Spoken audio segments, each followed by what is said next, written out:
of that cave entrance was black. Pardon? Nobody of that entrance was black.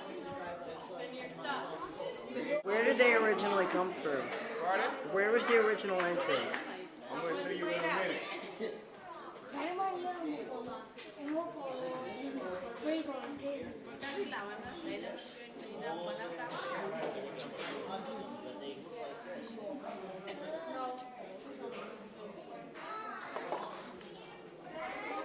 Here, in that hole, that's the original entrance the boys came through when they entered the cave. That's where they discovered the cave. From the cave entrance, the sea level was about 120 feet. A young boy, Carl Gibbons, who was 12 at the time, was contracted by the owner of the property to build 165 wooden stairs down into the cave. That's how the tourists enter the cave. Talk about trial labor, right? Anyway, this lake that you see is salt water. It's tidal, which means it rises and falls twice a day, about 2.5 feet. It's a 55-minute lag from the ocean tides, which means it doesn't quite reach the same high tide. Of course, when it's high on the outside and starts to go back, this hasn't reached high tide when it starts to go back out. There are no fish living in this water because if I was to turn out these lights, it would be very dark in here. No light, no photosynthesis, you know, the whole life process, no vegetation, no food, no fish. So if a fish managed to find its way in here, if he didn't find his way back out, he'd starve to death.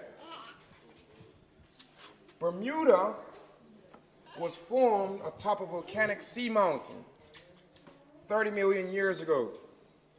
When marine life inhabited the top of that mountain, over the years, as they died and the shells and the fossils broke down into sand-sized fragments, the wind blew these fragments into dunes. These dunes calcified and hardened and formed the limestone hills with which Bermuda is formed on. Over time, the rainfall, as it eroded through these limestone hills, they carved out caves and caverns and channels such as the cave you're presently in. Welcome to Crystal Caves. They say Crystal Caves is 1.6 million years old, estimated. As the rainwater continued to run through the limestone, it carried minute traces of calcium carbonate with it.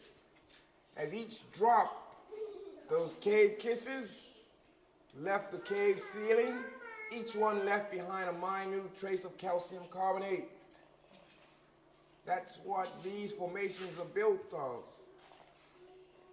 These formations form at the alarming rate of 1 cubic inch per 100 years. When those drops hit the ground, they form stalagmites. They form at about half the rate of stalactites. When they meet in the middle, they don't have baby mites or baby tights. They form columns. I don't know why they didn't name it something like columnites or something like that. They just named them columns. But anyway, as the rain continued to drip down the walls and the formations, they built up more and more, and they got fatter and bigger and bigger. And then they form flowstone, such as that. That's flowstone. So, the cave is made out of limestone. All the formation is calcite. Everybody got that? Any questions? All right. Previous tours used to travel by boat to the back of the cave.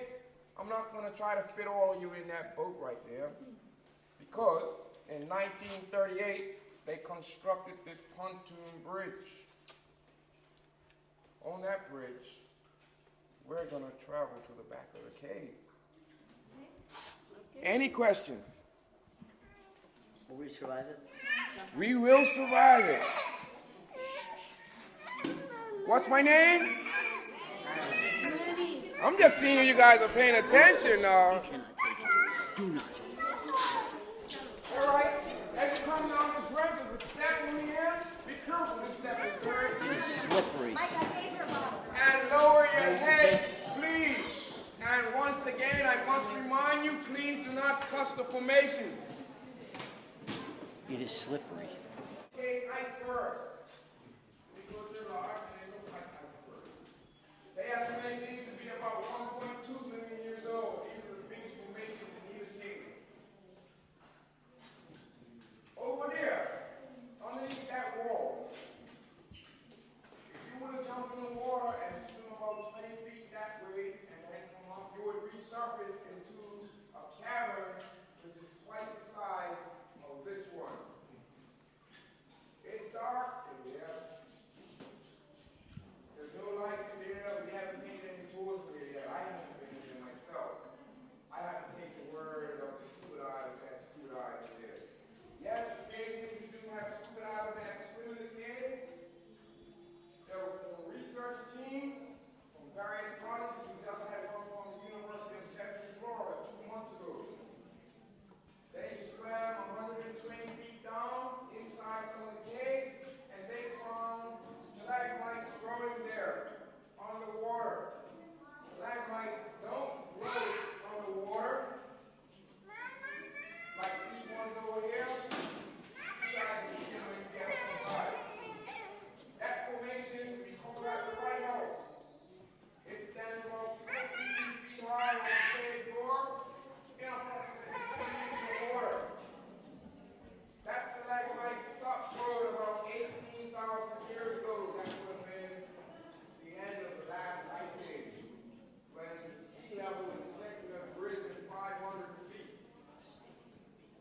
So, the stalagmites that these guys from 120 feet down were formed when those caverns were void of any water. Before the end of the last ice age, of course, all the ice melted and the water, sea level rose. Okay, guys, you can see these formations when you come by. That one there is called